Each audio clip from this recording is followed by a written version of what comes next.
Hey there, welcome to the Masters of Basketball. Alongside with Chris Ramirez and Lahh Woods, giving you another episode. We start off today, December 28th, marks the 30th anniversary of the tragic events that took place at City College in 1991 at a celebrity basketball game that Heavy D, rest in peace, and Sean P. Diddy Combs hosted an overcrowded gymnasium, which people stampeded inside the gymnasium that crushed approximately 8 to 9 people to their death and 2 dozen people injured. And we just want to say our thoughts and prayers go out to the families and loved ones who were affected by this tragic event. Now, Lahh, I want you to share us your thoughts about this incident. Well, first of all, peace and blessings to the spirits and the families that were impacted by the unfortunate incident at the City College of New York. The event was held at the Nat Holman Gymnasium, which has a capacity of about 2,500 people. They historically were hosting not only the playoffs for the City University of New York, there was also the home of the Doc Turner Classic for many years, and large crowds at basketball games was nothing new to the Harlem community. Unfortunately, there wasn't any additional modifications to handle the overflow, and from what I understand, there was a bottleneck in the entrance area.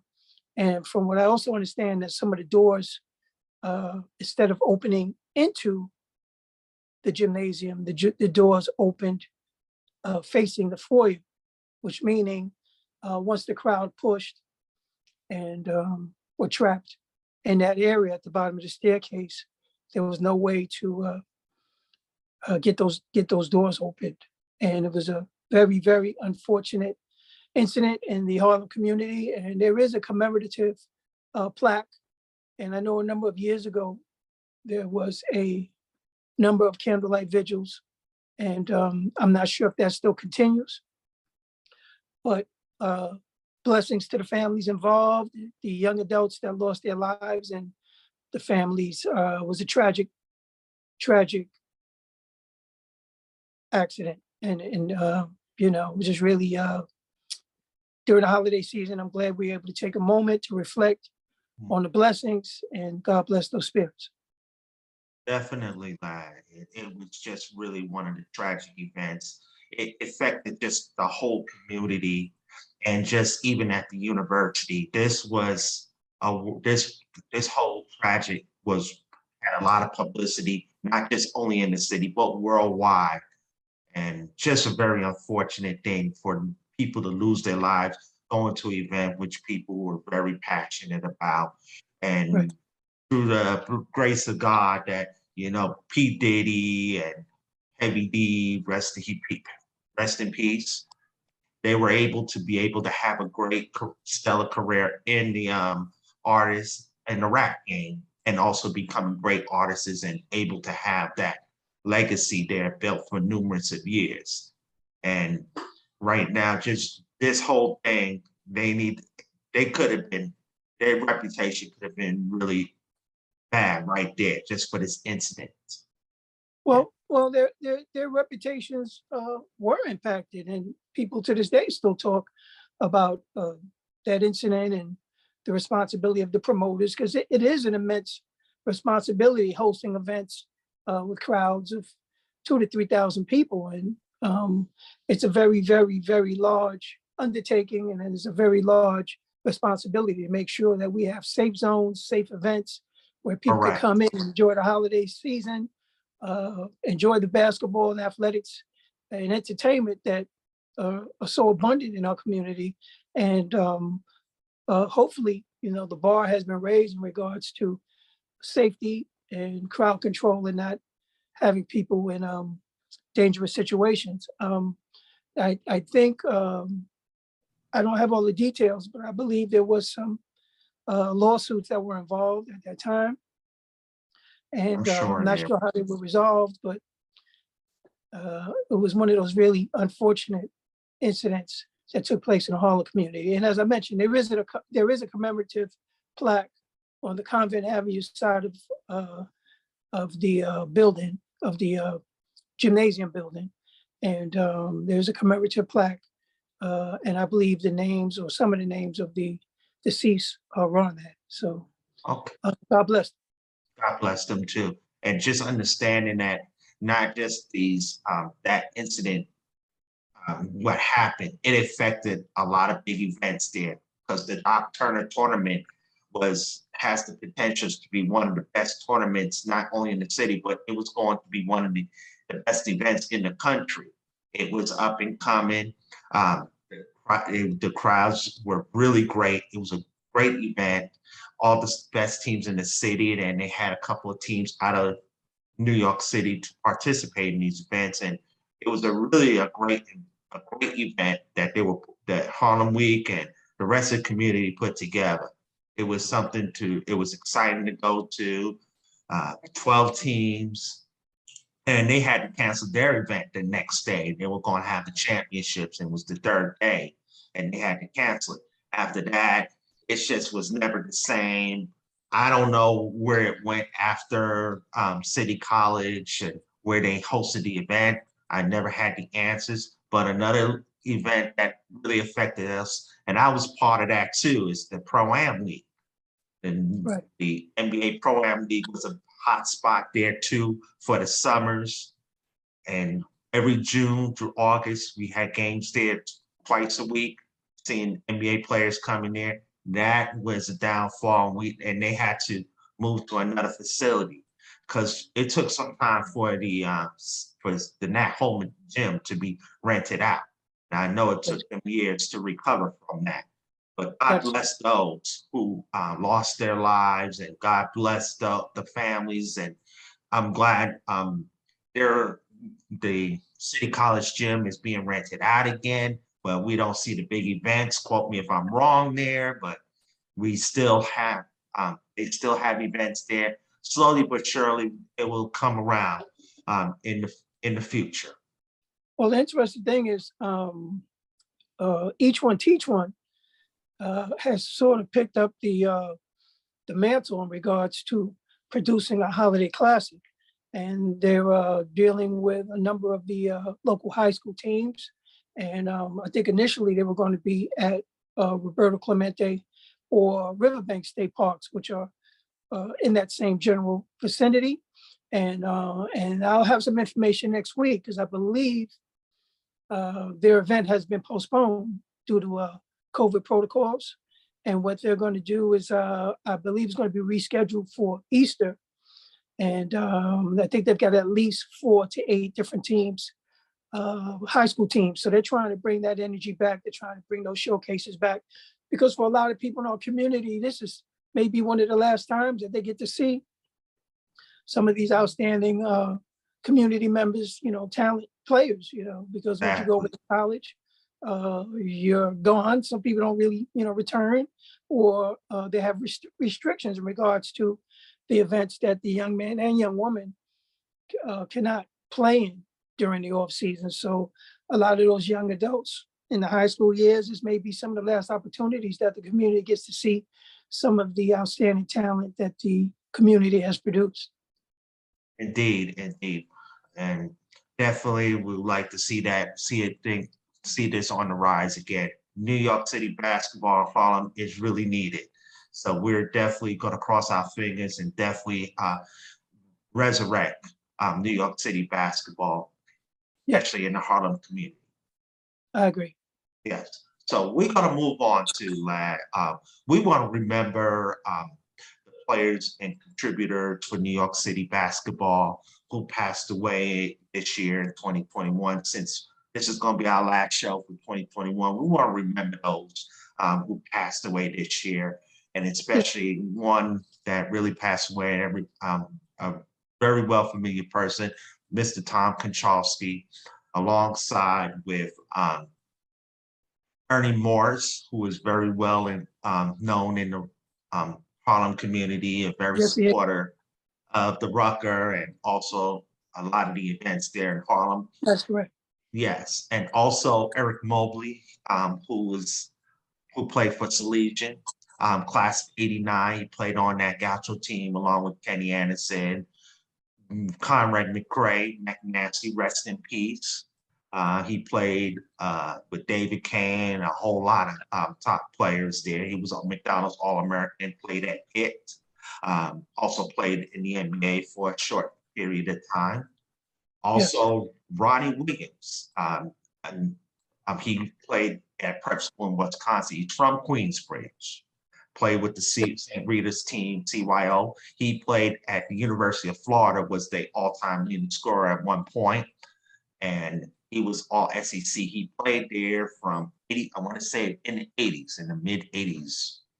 Played for Florida Gators and played. He got drafted in the NBA. So he never played long. He played pro ball somewhere else. I'm not sure where he played after that. But Yes. definitely rest in peace to Ron Williams, who is a legend from New York City. Also, Chris Brooks led Gompers to the 1985 ESALB Division Championship. He played, then that year he transferred to Oak Hill, was another All-American player, played at West Virginia. And also another player who played for the Madison Square Broncos. I remember him playing with Doc Nicelli, rest in peace, along with future Malloy, future Naismith, and Troy Murray, and Jason Williams, Hassan DeComey. He played at Westinghouse High, played at Penn, had a nice career there at Penn University, became a great contributor. And anybody else you want to remember, Lahh, Well, who passed away? so many people are transitioning. So many people are dealing with health issues in regards to not only for COVID and dealing with trying to survive with different protocols to remain healthy. But there's also people who are, 50, 60 years old that have health issues. That's nothing new to our community. So wishing everyone the opportunity to stay fit, stay healthy, building strong immune systems, trying to find a way to live healthy, productive lives at over age 50, over age 60. And only God knows how much time we have. However, just praying that we have strength and finding different ways to remain healthy and active in our lifetime. Definitely. We also rest in peace to those other contributors and players from New York City basketball who we didn't mention or we're not aware of. We just want to give our thoughts and prayers to those loved ones as well too. And we're going to move on. And right now, the Hoop Post named its best top players for the class of 1983. It was the senior class. Who you got for 83? Okay, and number 5, and he's a New York City councilman. I had to go with him because he had a great career. He had a great senior year at Andrew Jackson. Rob Carnegie. Carnegie played at St. John's. He was part of that Final Four team, 1985, along with Chris Mullin, Walter Berry, Mark Jackson, Shelton Jones, Willie Glass, and played under Lou Carnesecca. But he played as a role on that team, coming off the bench. Then he moved on to Alabama, finished up over there, played for Wim Sanderson at University of Alabama. He became a contributor over there. After basketball, as you know, he's been very involved with the New York City community, and now he's a councilman. He's doing big things there in New York City. And really, just a big ups to him right there. Isn't he about 6'6", 6'7"? No, he was 6'11". 6'11". Okay. I mean, is he still playing? I'm always recruiting. We might have to you check can on follow up on him. He's on the social media, Facebook and Instagram. We can look him up. Yes. Also, Rob Carnaby played under the great Chuck Granby, rest in peace. Wow. Yes. A lot of We're history gonna- there. Now, was he involved with Elm Corps out in Queens or with Mr. Yes. Walker's organization? Yes, I'm gonna get into that in just a moment, share that story there with Carnegie. And also I want to give the other rankings. Number 4, we had Kenny Hutchinson, who played at Franklin, was him and Walter Berry led Franklin to the 1982 city championship. And Franklin closed down that year. Later on became Manhattan Center. And he transferred to King and finished up his senior year. One of the best point guards that year in New York City. He played and he was a contributor for the University of Arkansas. Number 3, I go with Mark Jackson, who played for Laughlin. Number Wow. 2, Kenny the Jet Smith from Malloy High School. And on top, obviously, Dwayne Washington. He was known as Pac-Man at Boys and Girls. Then he was known as the Pearl at Syracuse. That was, and the honorable mention, and I'm gonna mention his name, Greg Pedro, played for St. Peter's. Helped St. Peter's win the city championship in Catholic school that year. Oh, really? Alvin Lott from Hayes. Elmer Anderson from Boys and Girls. Fred Wow. Burton from Francis Lewis. And Olden Polynice from All Hallows. It's amazing. He wasn't that top 5, but Olden Polynice just went to Virginia and replaced Ralph Sampson. But he got better on the college level, and then he became an NBA journeyman. But see, reason why I put Carnegie over there, because Carnegie had a better season. He took Andrew Jackson to one of the best 3 teams in the PSAL that year. That was the year PSAL was going to be boys and girls against Jackson. That was the on paper it looked like, because both teams were dominant that season. However, Andrew Jackson was upset in the quarter rounds to, I want to say, eventual champion Springfield Gardens. And the boys and girls, who did Springfield have? they had Anthony Mason as a sophomore. Rest in peace to Mace.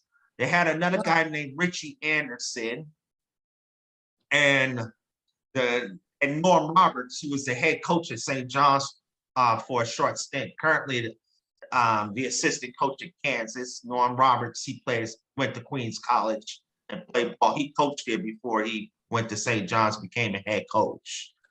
And really, it was a team concept. But this is when I started. I'm going to show you a story. I first started following high school that year in 1983.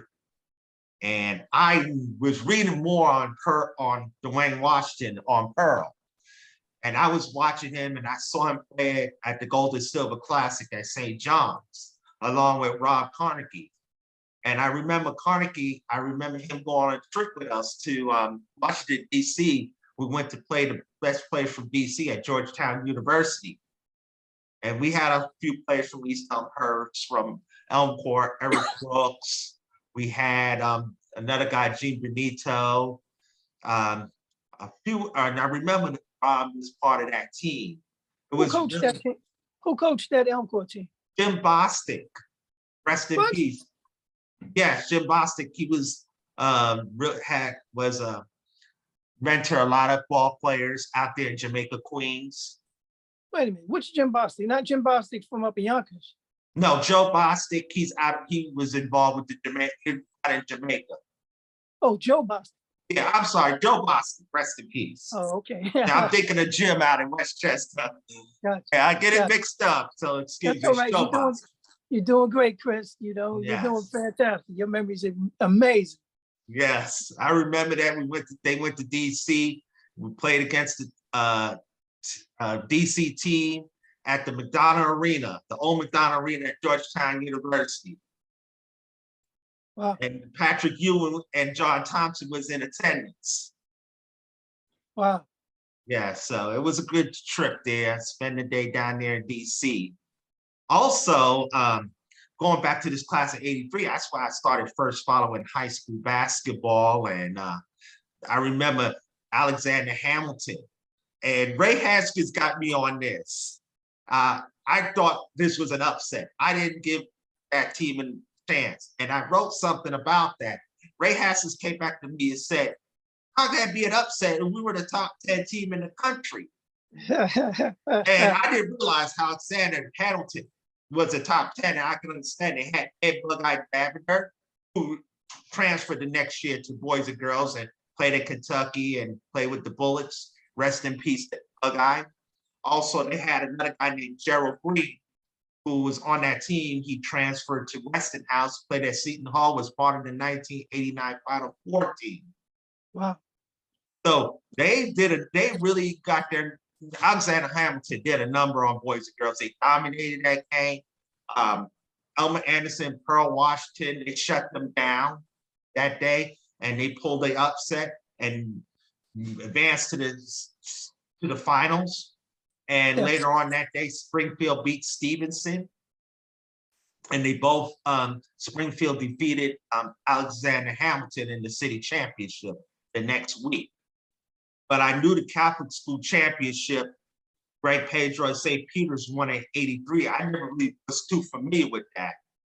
Right. And I know they lost in the Catholic championship to St. Anthony's State Catholic Championship. And I know Laughlin, who lost to St. Peter's in the semifinals, they had the at-large bid it. They had it back in Glens Falls, and they won the whole entire state championship. Man, how do you remember all of this stuff, man? You got like 2 computers in your brain? No, it's I'm speaking from the heart, because that's when I started growing up, getting to be more involved into the basketball scene. And it's crazy. I went to All Hallows. I ain't had a clue about All Hallows. They lost in the semifinals to Malloy that year. And I heard All Hallows was up by 7 with less than a minute in regulation and lost in overtime. Wow. And they led by Olden Colonies. I didn't know about this till I was to my later freshman year, because I was going to the PSAL and followed Jackson boys, and that was the one I was looking forward to seeing. Well, with your memory, with your research, with your command of this particular period of time, have you done any writing in regards to some of your thoughts on this era? And I mean, how soon can we see something in writing from you? You'll see it soon, because it's a lot of great memories. I've done some writing about some of the best players in the 80s, and just knowing that my era was from 83 to the 88. Those were my best eras, enjoying the high school scene in New York City. I started to get more involved into it. That was my time. That was the start with the PSAL in 83. And I started to getting more familiar when you start going to the high school, and they just people have conversations and stories to share. And was you on staff at Elmcor at that time, or that came a few years later? I was on staff at Elmcor that time, around in the mid 80s.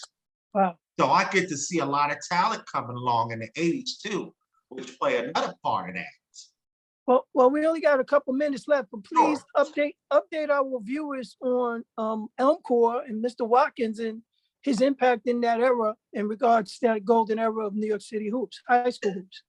Oh, definitely. Mr. Watkins, he organized some of the NBA Pro-Am. He put together the Elmcor travel. He started off Ray Felix back in the 60s out there in East Elmhurst, Queens.